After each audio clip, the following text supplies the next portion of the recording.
This video, I'm going to be showing you the mere effect of reality, showing you the truth that maybe you haven't heard of before, and I'm going to show you exactly how to use it to transform your life.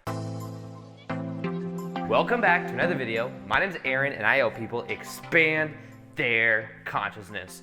Now in this video, I'm going to be sharing with you of understanding the mere of reality, what reality really is, understanding this simulation that we live in, how we're all living within our own world, but then also collectively within the world and its dream itself as well, and how this understanding can totally change your life. So the part that I think can help us understand what really makes the change in our life is understanding, first off, that reality is a mirror.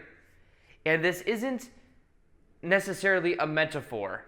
Actually, it is a metaphor, because if reality were just a mirror, I guess it'd just be like, there's a mirror right behind the camera right now, and I'm looking at it, and I'm like, is that how reality is? But the mirror of reality is understanding that we may be right here. This is us. My handy dandy stick figure. Look at me. I can draw. You like that? So, as you see me right there, that's a stick figure. It's got a very long torso and then very short legs, as you can see. Now, this person will look out into reality, and what this person will see, first off, this person has an energy field around their body, and this person will look out into reality, the mirror of reality, and will see a reflection that is equal to that which it believes to be true. Our beliefs are reflected back to us. Now think of this. The brain can only pick up on so many bits of information. I think it's like out of the billions of bits of information that are around us, the brain can only pick up on 2 to 4 million bits of information? 2 to 4 million bits. 2 to 4 mil bits. And the 2 million to 4 million bits of information it picks up are going to be the ones that resonate with whatever the belief system is. So understand that there are many different probabilities in reality, but we will only experience a reality that is equal to that which we believe to be true. So in reality itself, when we go out, we experience the reality that's equal to. Now think of it like this as well. There is no built-in meaning on the mirror of life. The meaning is what we give it. You see, this is a very powerful idea, because any time something happens in your life, if you give it a negative meaning, you will shift yourself to reality where you get a negative effect. But if you give it a positive meaning, you will see the 2 to 4 million bits of information you see, if you give something a positive meaning, will be more integrative. Both probabilities exist. Imagine that there's all these really long torso, short leg versions of you everywhere. I'm going to do a lot of these little long torso. All these, that one's normal, okay? I'm going to throw one in there that's a little bit more the way we're used to when it comes to these stick figures. I make myself laugh, okay? That's all that matters. There's all these different versions of us. And these different versions of us that we will perceive of will be the ones that are equal to our beliefs. Now, in the beginning, there was a word, and the word was God. This is what a lot of people refer to in the Bible. Now, this is also a metaphor. The word is a metaphor or a symbol for vibration. The vibration of what we speak out and what we think of creates that of the different versions of us. So our definitions and language creates our dream. Our definitions and our language creates our dream. Sometimes I wonder if we didn't have the language that we had, and we didn't have all these fancy words to kind of put us into these little boxes, if that would actually expand us, because then we wouldn't be limiting ourselves so much. Anytime we have a definition, it's at some level a limitation. And sometimes you'll even feel more disconnected from people the more definitions you have. You could be like, well, I am this type of person. I am a sports fanatic who likes only the Dodgers and the Lakers. And anyone else who likes sports, I don't really care because they don't like the same teams that I like. And not only do I like the Dodgers, but I only like these 3 guys on the Dodgers team because everyone else is just a dummy. You see, the more detailed we get with the definitions of what it takes for us and what we like, the less room we have to like everything. When it's saying, you be like, you know what? Yes, there's a lot of people that don't like the Dodgers. There's a lot of people that don't like the Lakers, but you still like sports. I have more in common with people that like sports, even if it's different teams, than I do with people that have no aversion to sports, have no care whatsoever of sports. But you see, our definitions, the more defined we get, the more separated we feel from other people. So the bits of information that we pick up on are going to be equal to the definitions we have, and the definitions we have, here's the thing about the definitions we have and the beliefs we have, okay? It's a little bit of both. The thing with the definitions, the beliefs we had, is almost all the definitions and the beliefs we have come from our parents. They come from who raised us. We had growing up, and we had people that say, oh, this is the way the world works. Most likely, Rick, who likes the Dodgers and the Lakers, likes the Dodgers and the Lakers because he grew up in the environment in LA, or his parents or somebody he knows also like the Dodgers and the Lakers. So then that belief system was handed down to Rick. Rick does not have a long torso.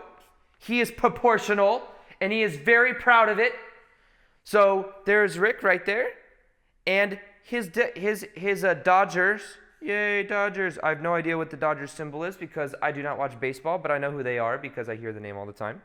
And how can I not know? Or the Lakers. He's like, yay, Dodgers, Lakers, yay, my sports team, yay. And then looking at everyone else, he'll resonate with people, and he'll meet a lot of other, people that do or don't like the Dodgers, and that'll cause him to feel whatever way, But most likely that definition or that like that he has came from his environment, or it came from somebody he knew growing up. So the definitions, the belief he had, may not even be exactly his own. Now this happens even beyond sports. I use that because that's a pretty neutral idea, a neutral example. But if you were to look at something like money is bad. Money is bad. The 4 million bits of information you're going to perceive of are more and more evidence that money is bad. You're going to watch the news and see that greedy show on something in Greed, where it shows American Greed or something, where it shows like people that are taking money from other people. You might even watch that show and then conclude, wow, there's so many rich people that are greedy. And then what you might do is you might go out and be like, rich people are mean. And then you go out and you see something happen, and you're like, that guy was mean, he was probably rich. Because look at he was wearing nice clothes or something. Confirmation bias. We continue to get that bias over and over and over again. Now the key to this is being aware that the only reason we are experiencing these 2 to 4 million bits of information, because there's many different probabilities, is because we have some type of definition or belief that is the way reality works. Everything in our reality is a self-fulfilling prophecy. So if we believe to be something to be true, we will go out into the world in the mirror of life. We will pick up on the 2 to 4 million bits of information that confirm whatever definition we have or whatever belief we have. We will look for it, and guess what? We will find it, because even though there's 4 billion bits of information, we're going to find the 2 to 4 million bits that correlate with that belief system. So if we change our belief system, we pick up on a different 2 to 4 million bits of information. So understand this as well. Not only are most of our definitions and beliefs hand-me-downs from our parents that just simply haven't been looked at and decided, hey, maybe this doesn't resonate with me anymore. Not only that, but beyond that, the reality that we live in itself, I don't know why I want to do the symbol, but I feel like doing it right now. Everything, here's the thing, here's the mind blower of reality itself. Everything in life is fundamentally neutral. It has no built-in meaning. We impose the meaning. We impose definitions. We impose the language. If we experience some type of embarrassment when we were young, I'm trying to think of an embarrassing time. I had this time when I went in front of the class, and I was in like 9th grade, and I had like a big part of this school project I was supposed to do, and it was a group project, and I was lazy and I didn't really do any of it. And all these people in my group were looking to me to like perform at this this like English class thing. I go in front of the class, I look out at everybody standing there, and I just totally freeze. I can't remember what I'm supposed to say, and it's the most awkward thing ever for like a minute. I'm just like, I just couldn't say anything. Okay? So I'm embarrassed. Now, from that moment going forward, I thought I just wasn't good at speaking in front of people. I was like, dang, I can't, like there's something that locks me up when I go in front of people. So in that moment, the meaning I gave that was very embarrassing. But here's the thing to understand. I'm gonna flip back some pages. We're gonna blow our minds right now. You ready for this? Okay, I gotta find this page though. I know it's here somewhere. I've been writing a lot of stuff, okay? I think it's here. There we go. All right, here's the thing. There's what happened in the story and interpretation that we tell ourselves about what happened. So reality is neutral, right? I have that experience when I was young, and I'm embarrassed, and I'm in front of the class, and I say to myself, wow, that was a very social, I don't know if it's social trauma. That was very socially embarrassing. Now, what happened was actually neutral, totally neutral. What really happened? What happened was I got in front of the class, and that was it. And then I didn't get in front of the class. That was it. That's all that happened. But I have a story that I've agreed to. Maybe a lot of people would agree with me too. They'd be like, yo, bro, you went in front of the class. It was embarrassing. You didn't know what to say. You're locked up emotionally. But guess what? I would have to agree to the definition that was an embarrassing situation. Yes, maybe in the moment I felt that emotion, but I was defining that emotion. I was overlaying the meaning of that happening, of it being something that was embarrassing and something that was of very high importance, and that's why I locked up. So even when we go through a lot of these things in our life that may be very difficult, we are the ones that generate the meaning. We are the ones that generate it. We have to first agree to it to then experience that energy pattern disruption. So we are creating it. Somebody else may have gone through that, maybe have gone to the front and done it, and maybe they had a totally different interpretation of it. Maybe they just would have thought it was funny. Maybe they did lock up in the moment, but like, that wasn't social embarrassment. That was people realizing that I don't have to speak because I'm so cool. I could just stand there and people are in awe of me in the front of the class. I know it's very egoic, but somebody may have given a different meaning. Just like somebody may have gone into work one day and they said, you know what? Hey, Rick, you're fired. He's like, no problem, bro. I'm going to watch the Dodgers, okay? And I don't know why he has a Brooklyn accent or something. I don't know what accent that is. He's like, I don't care. I don't need my job. I'm just going to go watch the Dodgers and the Lakers anyways. So you see, he's like happy that he lost his job. Or he didn't even lose his job. He's happy what happened? He went into work one day. He's not going into work anymore. That's what happened. But the story we tell ourselves is going to be the emotional charge that then experiences the bits of information that are either positive or negative. All right? So we create it based on agreement and based on that of our definitions. Now, we're going through our reality. The moment something happens, I don't know why I'm always yelling at my YouTube videos. I just can't help it. I just love yelling. So there's this, sorry about that. I just felt like saying that. So this right here, something happened. In the moment something happened, we can give it a positive definition or a negative definition, and then we will experience the 2 to 4 million bits that are equal to that version of us.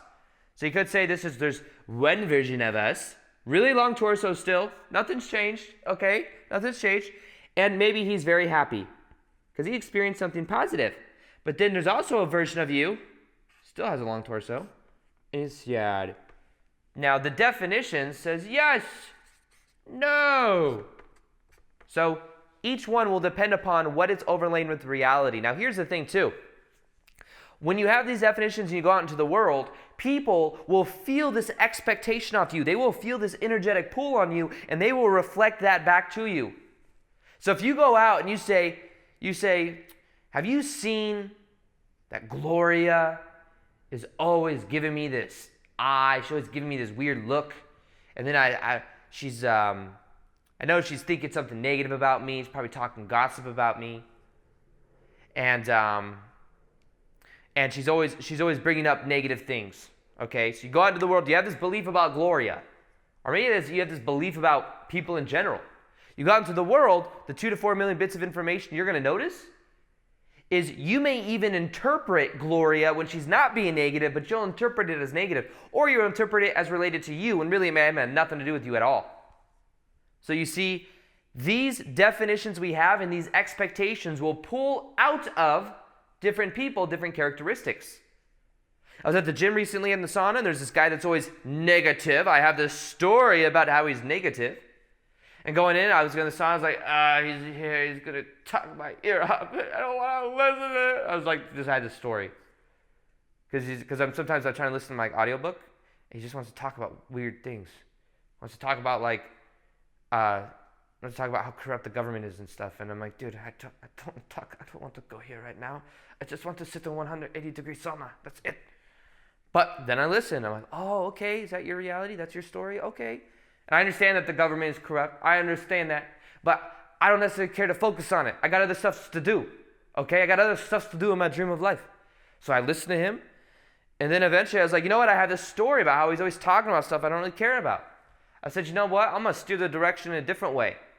So I steered it into talking about what I'm passionate about. I was like, yeah, I'm making a program right now about how our stories create our life. And everything you always talk to me about is a story, bro, just so you know. And I was like trying to show him like everything he says is a story. He's like, yeah, I know, working out's hard. When you work out, you come to the gym and there's parking. Oh my gosh, there's parking. You got to park and then come in. And I'm like, dude, it's your story, bro. I get parking wherever I get parking so easily. It's your story, bro. Losing weight's easy for me to do. That's your story, bro. Blah, blah, blah. You see what I mean? But I directed it because I changed my story about this person. And even if it didn't, they kept talking about stuff, I would just have fun with it. So the mirror of life is that the 2 to 4 million bits of information we're going to pick up on are going to be the ones that are equal to the definitions and the language and the beliefs we have. And when we change that, we change the reflection. I'll leave you with one little thing. Imagine we got a big bowl. Okay? We got this big ball right here. We got a whole bunch of balls in it. You're like, what are these balls? Where's Aaron going with this? What kind of analogy is Aaron going to talk about here?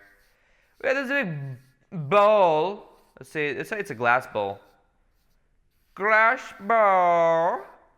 And say inside this glass bowl is a whole bunch of mirrored pearls. They're mirrored. Okay? And in this, there's a reflection of all the other mirrored pearls. That in a way is like reality. There's this reflection. We're seeing the reflection of all the other pearls, which are also us. Here's what I'll leave. Maybe I'll do a whole nother video on this. Every single person on the planet, we are all connected to everyone else.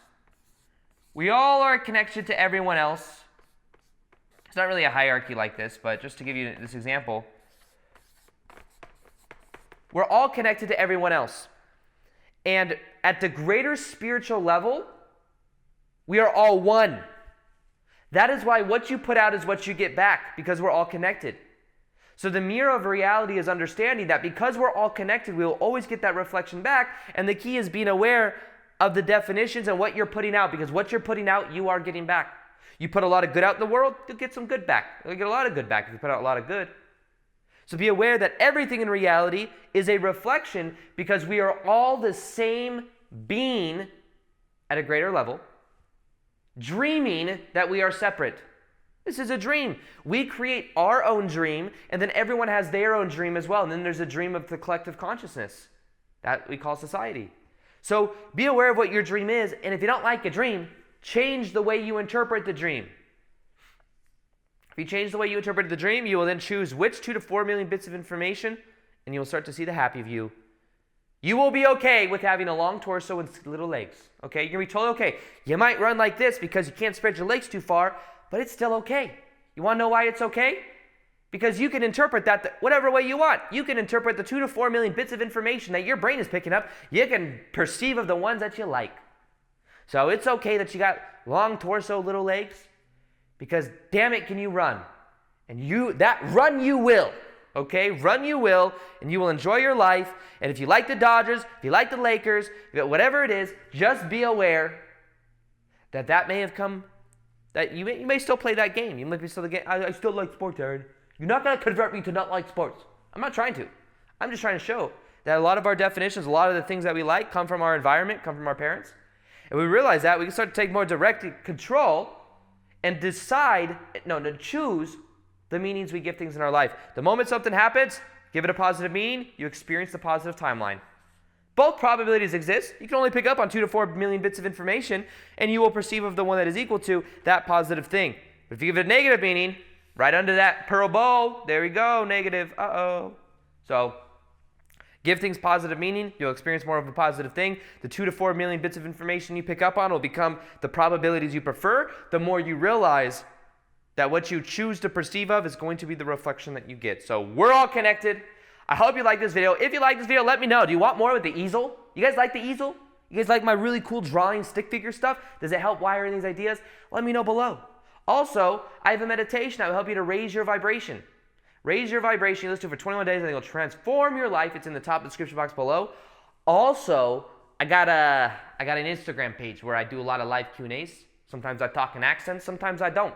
If you want to see more behind my life and stuff I do with my easel, and I sit here every day and I draw and I paint like that Bob guy. Who's the Bob guy with the fro?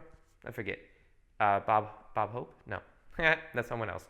Anyways, Instagram right here. I post every day, twice a day there, plus I do live Q&As. Other than that, I hope you enjoyed this video. Feel free to like this video if you liked it. Subscribe if you haven't already. Hit the notification gear so you can see daily vids that I do. And other than that, as always, peace, much love, and namaste.